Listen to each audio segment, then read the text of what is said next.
Tu sais quelle est la différence entre auteur et narrateur? Je te l'explique en 2 mots.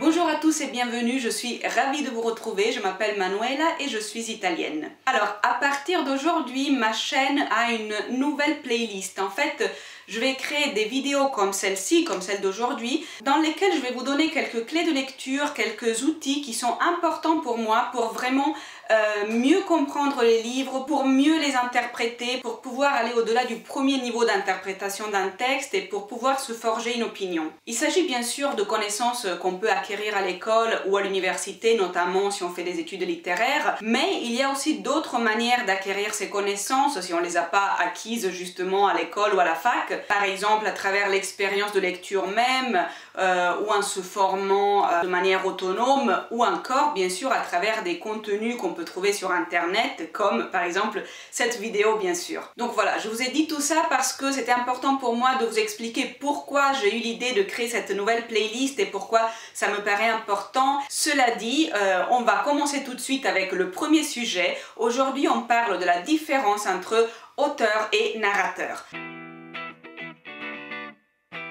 Auteur et narrateur ne sont pas la même chose, il ne faut pas les confondre. Ça va paraître absolument évident pour une grande partie des lecteurs, mais il y a d'autres lecteurs pour lesquels ça peut ne pas être une évidence, donc voilà, c'est important de l'expliquer. Alors, si on regarde la définition du mot auteur dans le Larousse en ligne, on peut lire « créateur d'une œuvre didactique, littéraire, artistique » ou encore « personne qui fait profession d'écrire, homme ou femme de lettres, écrivain ». Donc voilà, pour le dire d'une manière très simple, l'auteur est la personne réelle qui a inventé une histoire, qui a créé une histoire et qui écrit le livre qui raconte cette histoire. Le narrateur par contre est celui qui raconte l'histoire du livre et il peut se situer dans l'histoire ou en dehors de l'histoire.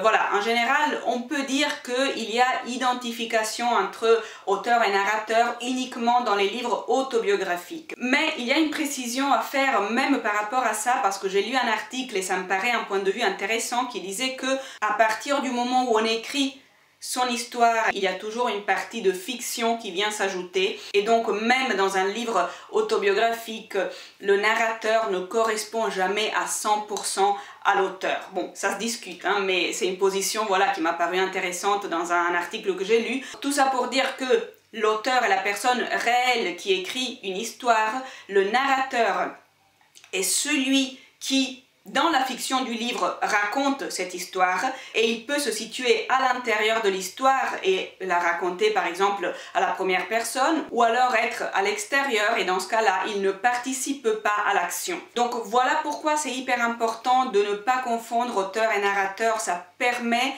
de ne pas mélanger, ça permet de ne pas attribuer à l'auteur les idées qui sont celles du narrateur. L'auteur peut parfaitement créer un narrateur qui a des idées qu'il ne partage absolument pas. Il faut toujours garder ça en tête parce que quand on lit un livre, on doit éviter de tout mélanger et de croire que parce que le narrateur dit une telle chose, ça veut dire que l'auteur pense une telle chose. Ce n'est absolument pas vrai. Il peut la penser bien sûr ou pas. Ça m'est arrivé d'entendre des gens dire « Ah oui, mais l'auteur un tel, il pense ça parce que dans le livre un tel, son protagoniste, narrateur, dit ceci, cela. » Attention, ce n'est absolument pas automatique. Alors c'est possible, hein. Je dis juste qu'il faut éviter de penser automatiquement que si le narrateur dit ça, c'est que l'auteur pense ça. Voilà, n'oubliez pas de mettre un j'aime à cette vidéo, abonnez-vous à la chaîne si ce n'est pas encore fait et activez la petite cloche de notification pour recevoir une notification chaque fois que je publie une nouvelle vidéo. Et puis laissez-moi des commentaires ci-dessous, je voudrais vraiment savoir si cette nouvelle playlist vous intéresse, si vous pensez que c'est utile, si c'est un type de contenu